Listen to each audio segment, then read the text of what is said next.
Welcome to today's episode of the Support Insights podcast. I'm your host, Bryony Mulkern, Community Manager at Senti-Sun. Today, my guest is Shannon Johnson, Director of Customer Support at Sprout Social. We're going to be talking about how Shannon's background in product operations gives her a unique perspective when it comes to sharing customer support insights with product teams. Thank you very much for joining the podcast then, Shannon. It's lovely to have you. Thank you. Thank you for having me. Would you mind giving me a little introduction on you and your role and your background?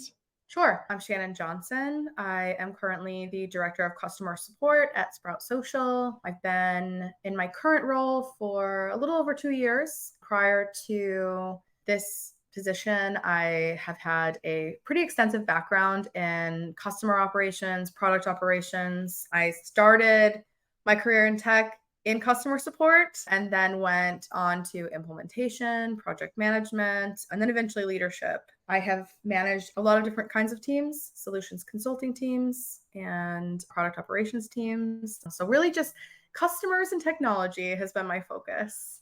That's awesome. I speak to so many people who started their careers in support, and I did as well. I think it gives you such a unique perspective and background on going into other roles when you know that customer from the inside.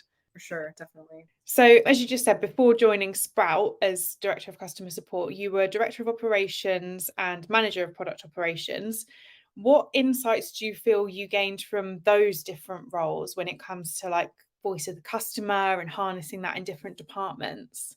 I think that my kind of mix of customer, product, and operations has given me a really unique view of customers and the technology and processes that they need. So I think that that's really where my strengths lie, is really heavy in technology and data, and also really trying to understand what the customer's needs are from a product perspective so that we can provide good feedback to the rest of our company about how to operate both upstream in the customer facing world and on the back end in engineering and product. Yeah, absolutely. So right now you're in customer support, so you're the one who's getting those insights, you're sharing that data with people in operations, whereas you were on the receiving end of that beforehand. Do you find that it's quite different now, the way that you would look at what insights matter, now that you know what matters to someone who's in production operations? I think that I've kind of always, from my own personal perspective, already had this kind of thought that really tied from customer to technology. I've been very technology focused, like in my personal life for a long time. But my experience working more on the back end and less in front of the customers has led me to be able to navigate more of the systems to get prioritization for those customers. So, like understanding what they need, but being able to easily influence or gain the trust and buy-in of engineering leaders or product leaders. That has really been, I think, the biggest like leg up for having that experience. Yeah, I bet that is so key, that you can build those relationships with them because you can relate to the role that they're in. That's awesome. Yes. So how critical do you think the insights are from customer service to creating successful roadmaps in product? Well, I'm a little biased, but I mean, I think that they are absolutely mission critical to the development of a product and then also to just the growth of a company, retention of your customers. I think we focus a lot in technology on revenue streams and how to increase more revenue generating things like from a product and engineering perspective. But I feel like when we do that, we lose focus on what keeps our customer with us and like keeps our customers buzzing about our business, buzzing about our service, buzzing about our products. So I really think that the customer's feedback is absolutely critical to business success. Everything that product does affects the customer. So they're the ones who are going to be saying, oh, there's something wrong here. I don't like this. I do like this. And that's going to determine whether they stay with you or not. Absolutely. There's something that we've been talking about lately within my peers and my team is kind of that foundational experience. I think that we tend to like build a foundation and think that's really good. And a lot of times it is, right? In my current situation, the product is amazing and the foundation is amazing. But then when we focus a lot on like growth and vision and future state, we lose that investment or that focus on iterating and improving the foundation. Because as we know, our customers' needs constantly change. Our customers' mindsets change, how they operate, who they are, the people that work there. All of that is constantly changing. So we have to make sure that we're still evolving that piece as well. Just having that perspective from those two departments that have such a cause and effect relationship influence your reporting approach in your current role? Yeah, I mean, I try to approach things with as much data-backed evidence as possible. I also know that one of the ways to influence the product roadmap or influence the minds of product and engineering leaders is to really tie those requests or those priorities that I'm pushing to cost or financial leverages. So thinking about we're spending this X amount of time supporting this specific part of the product, which equates to XYZ dollars over the course of a year or whatever, that really speaks the language of product and engineering. So I really focus a lot on our ability to quantify our effort and then be able to also quantify the impact that anything that goes onto the roadmap, any of those feature requests or changes on the back end would make to our overall business. I love that approach. In support, obviously, we're very aware of things like CSAT and customer sentiment, but everyone in all the other departments of the business, the common thing they understand is money and Yes. financial implication, ROI. That's their Yeah, language. exactly. Speaking their language. Do you know what I mean? It's making sure that you are also talking about the things that other people care about. Customer support is not a revenue team, right? We're a cost center. So I think a lot about like pretty much the basic math equation of how much does it cost us to do this? Like if we weren't doing this anymore, if there was an easier way or a streamlined solution, a self-service way, some sort of automation, things like that, how much money would we save from a human perspective as well? Because it's like a very straightforward math equation, which makes it a lot easier for me too. Yeah, and that makes sense in everyone's language. I find it really interesting what you've just said there about a customer service center being a cost center, because that is a perspective that a lot of people do historically have. But because we know how much rich insight comes into the customer service center, we can sort of shift away from that perspective so much more now. And we're doing a lot of these activities right now in my current role where we're thinking about the concepts of proactive support. How does support actually drive retention efforts? How does support increase like revenue opportunities for additional service add-ons, things like that. And so it really is, I mean, again, speaking the language, but also just like really caring and being passionate about the success of the company and the growth of the company and the growth of my team, thinking about those opportunities. How can we expand? How can we provide more value and impact to our customers and therefore, relate to like the success and growth of the business? Yeah, and if you're saving on that time where you don't have to deal with these repetitive issues that are coming into support, you free up all this time where you can actually use the knowledge and the brain power in your agents to focus on other things that are going to drive like retention and upsell and things like that. Yeah, I think you mentioned it earlier about starting in customer support and how that gives you such a unique perspective. It really is such a unique place to be is on a customer support team because you get a great sense of the business end to end, the customer, who they are, and the product. You're an expert, I feel like, in all areas. And so it really positions you nicely to be able to add that value. I couldn't agree with you more. I haven't been in support for years, but the amount of time that even still I go, oh, well, when I was in support, it was like this and customers reacted like this. It just stays with you and teaches you so much. So in your ideal world, your ideal setup, what do you think a really good customer-centric relationship between product and support should look like? Well, I think this step one is just a mutual respect, right? I think that the way that I try to approach it initially in any role that I'm in or any company that I'm in is building trust and an understanding of each other. I think trust and empathy, all of that. I mean, it has to exist. It's the foundation for a good relationship. Beyond that, there's a lot of process and cadence that I like to implement in which we are providing feedback in a meaningful way. regularly. So right now we do monthly reporting to product about customer sentiment, customer issues, quantifying all of those things that we were just talking about from a data perspective. And then the other thing is it's cross-functional partnership for me too. It's working with my peers in other departments such as sales and customer success, customer marketing, and really trying to come together about priorities, because I think that helps the relationship with product as well. Because I think when we are working individually, we're solving the same problems, but in different ways. And if we work together, then we can have more of a partnership approach with product as well. Yeah, absolutely. I think you mentioned when we first met that you speak quite regularly to, marketing, sales, and you get insights on what's important to all of them as well, because everything comes into support. I mean, if someone sees an advert that's got a new offer that they didn't get, that's going to come back to you, and marketing are going to hear about that, and same with sales. What do you think are the benefits of this sort of setup for different teams?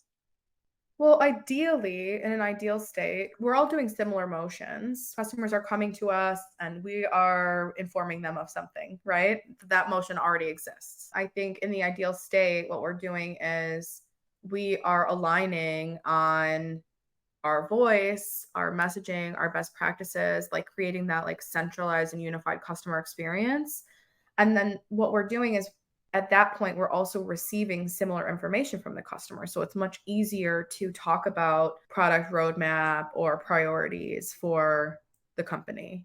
Yeah, you're all aligned in your roles, your functions, but also in putting the customer first. That's really nice. So when you're working cross-functionally with other departments like customer success, sales, marketing, how do you align your different priorities?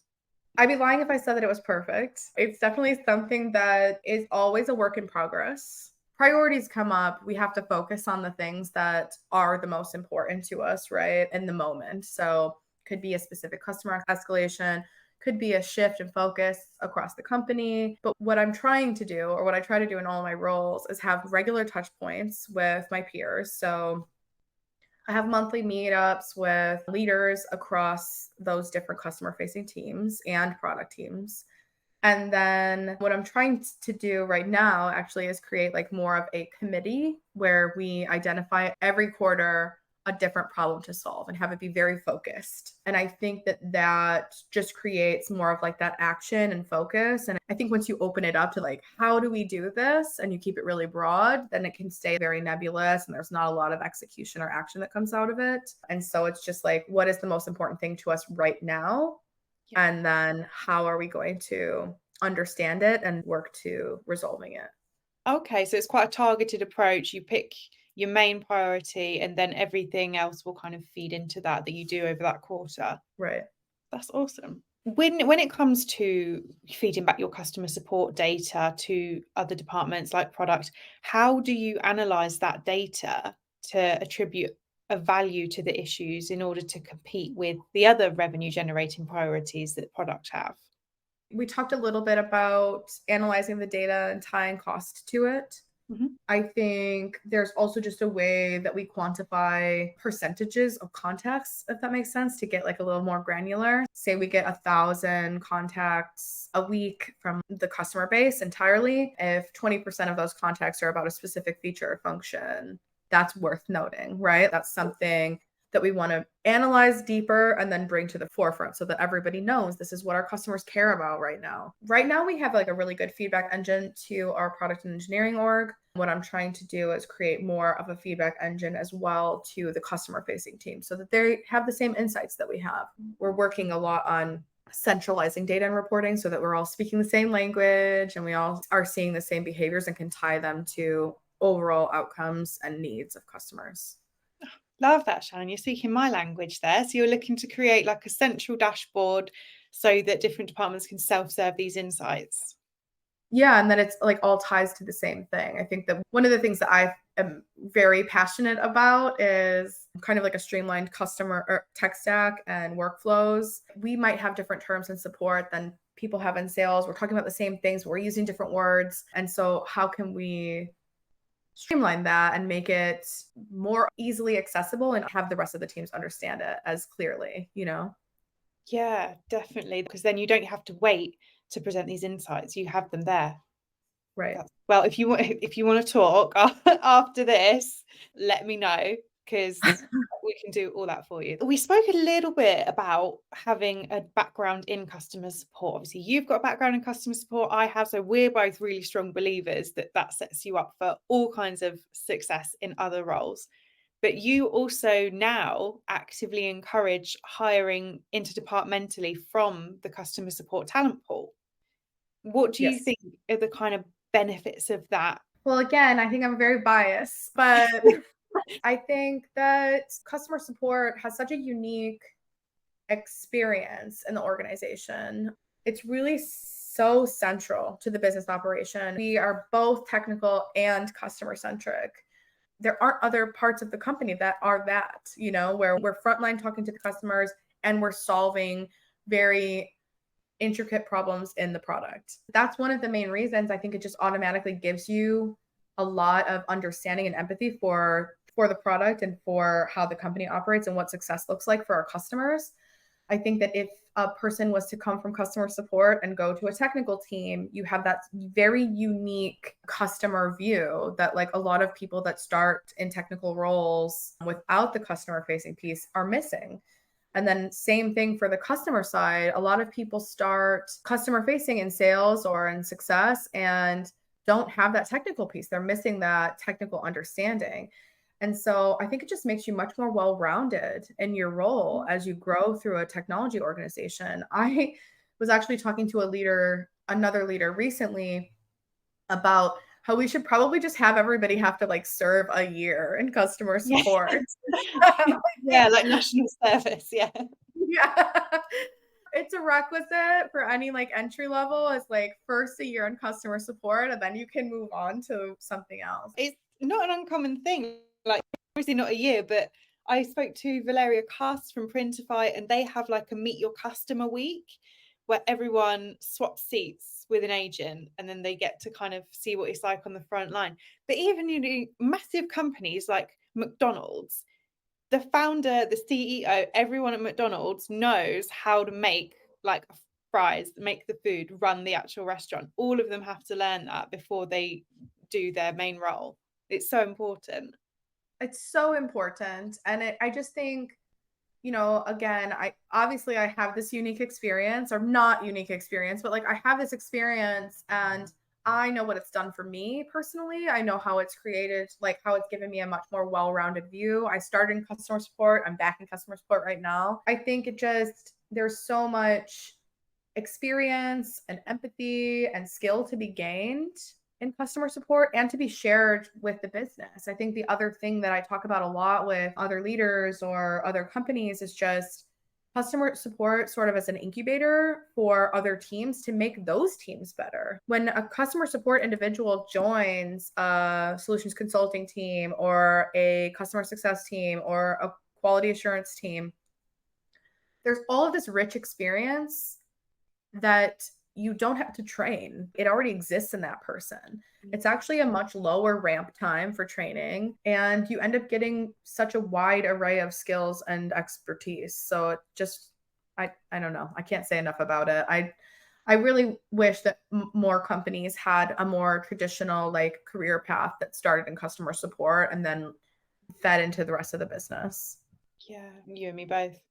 How does that feel for you though? Because these are your people. They've kind of started with you in support and then they might express an interest to, oh, I'm kind of interested in marketing, I'm kind of interested in tech. What's your kind of approach there? My number one focus in my job is my team, is my people. My goal is to focus on their success, whether it's within my team or not. I want to provide them as many opportunities as I can within my team. But at the same time, I also want to set them up for success and what they want to do next. So honestly, every time I get somebody like an internal transfer, I can coach somebody or help them move into a role that they like within the company. It's a huge moment of pride for me. I love it. I love being able to help people realize their potential, help them navigate things professionally. I think that that's something that I'm also very, very passionate about. Is just how people can understand the opportunities that exist for them and how to take those opportunities. That must feel so good.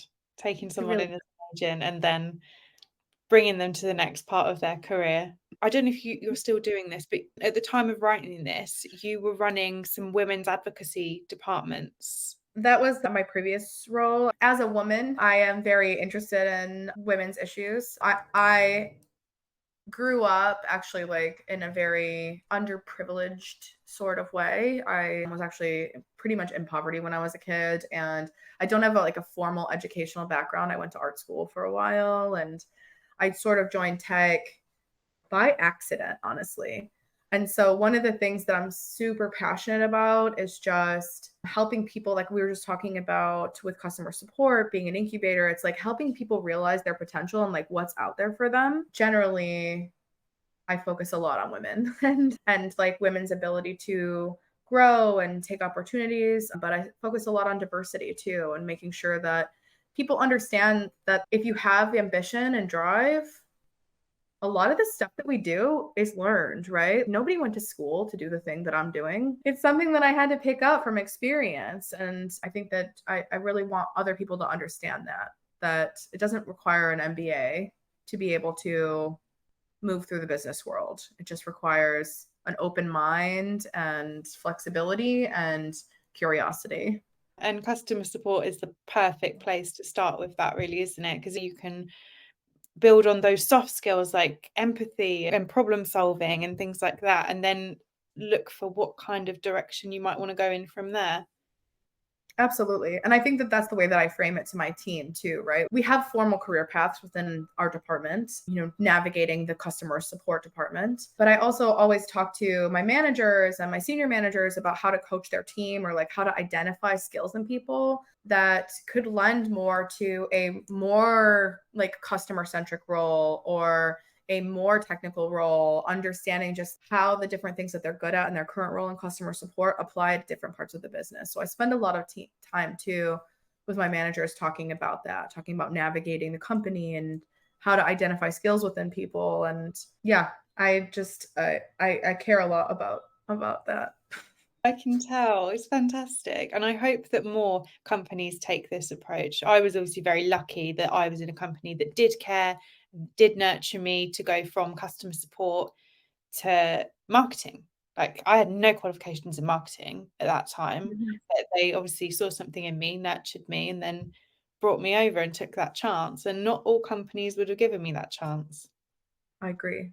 Thank you so much for joining the podcast. It's been really, really lovely chatting to you. I appreciate you. Thank you so much. Thank you.